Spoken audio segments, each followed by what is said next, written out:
Voilà. Si, par extraordinaire, il y a une divergence entre le droit talmudique et le droit civil local, c'est le droit civil local qui l'emporte, selon une formule très connue qui est Dina de Malchuta Dina, ce qui signifie la loi du pays est la loi. Les Juifs ont été assimilés quand même en tant que Français, déclarés comme Français en 1871 par le décret Crémieux.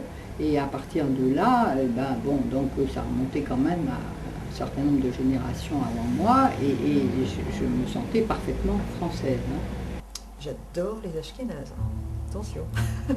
Vous êtes allé chez Shir Hadash, là? Pas encore. Eh bien, allez-y. Un bon conseil, gratuit. Il y a une tranquillité qui n'existe certainement pas dans le peuple juif. C'est-à-dire qu'on doit toujours s'exiler quelque part.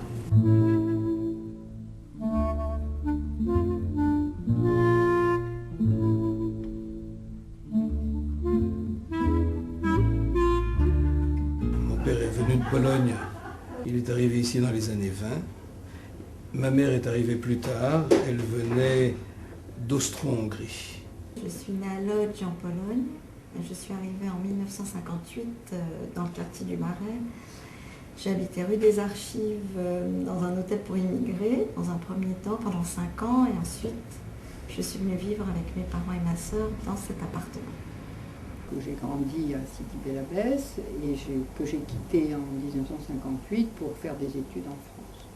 Ma famille est d'origine de Tunisie, mais alors depuis quand, je ne sais pas. Pas du tout, parce que, comme on s'appelle Guèze, c'est un nom d'origine espagnole, donc à mon avis, ça date de l'Inquisition. Mon modeste nom, c'est Lieberman Bernard, né à Paris le 15 avril 1924, dans le 11e arrondissement. Je suis ici depuis 1933, quand le grand-père a ouvert la boutique. Il était sacrificateur. Et pour manger cachère, il faut les poulets qui soient égorgés spécialement avec des prières avant. Et alors, à un certain âge, il a commencé à trembler, donc il ne pouvait plus professer. Et il a ouvert une librairie au début du siècle, dans les années 15-20. Il est venu sur ce quartier parce que ça a toujours été un quartier. Il y avait une réputation, il y avait un genre de ghetto, des réunions, des rassemblements, des communautés juives. Il y a eu quelques synagogues dans le quartier, plus nombreuses qu'ailleurs.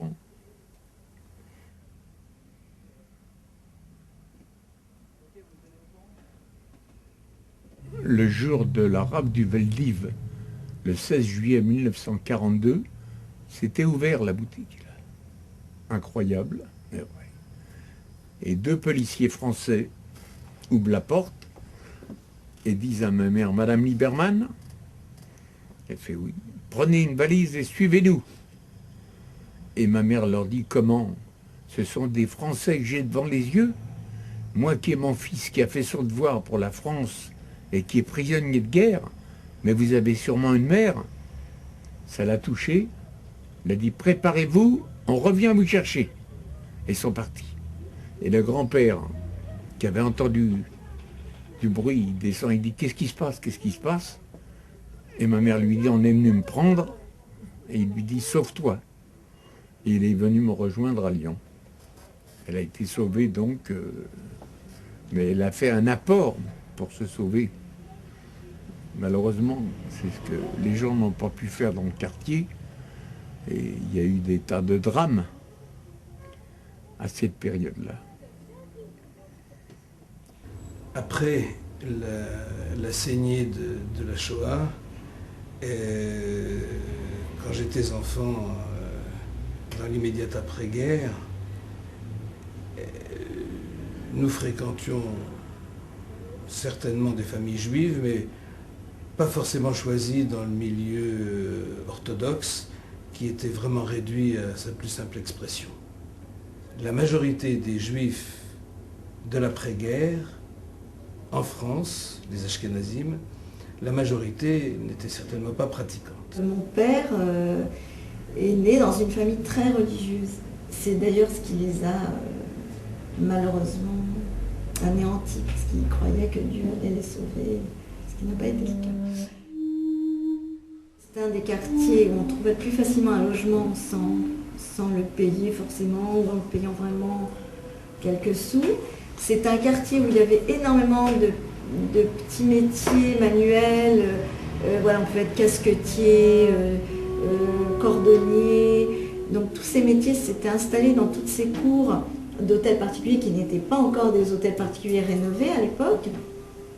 C'était justement le musée d'art et d'histoire du judaïsme accueillait dans la cour, enfin qui n'était pas encore le musée à l'époque, dans les années 50-60, je ne sais pas, au moins 10 petits métiers. Les cordonniers, les tailleurs, les petites épiceries, les plombiers, etc., qu'il n'y a plus maintenant, mais qui faisaient l'ensemble du quartier, l'animation. Tout se faisait rue des Rosiers. On allait chercher du travail rue des Rosiers, chercher quelqu'un pour regarder les enfants rue des Rosiers, acheter du pain, parler aux gens, se rencontrer. Et tout se passait sur des trottoirs qui bien sûr ont disparu maintenant puisque la rue est devenue piétonne.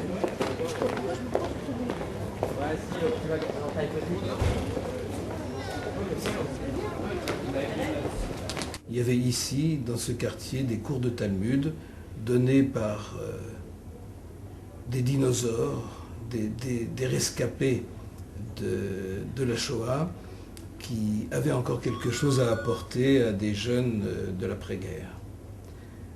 C'est ce qui a motivé mon véritable attachement au quartier. Il y avait énormément de librairies aussi, il y avait beaucoup de journaux en yiddish.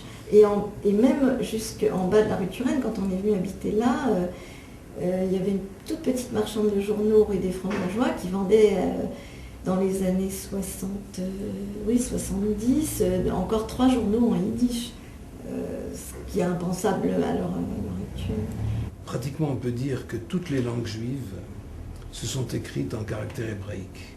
Les caractères hébreux carrés que l'on connaît servent à transcrire le yiddish par exemple, qui est une langue dont une bonne partie du vocabulaire est germanique, mais on l'écrit en caractère hébraïque. Et il en est de même pour le judéo-arabe.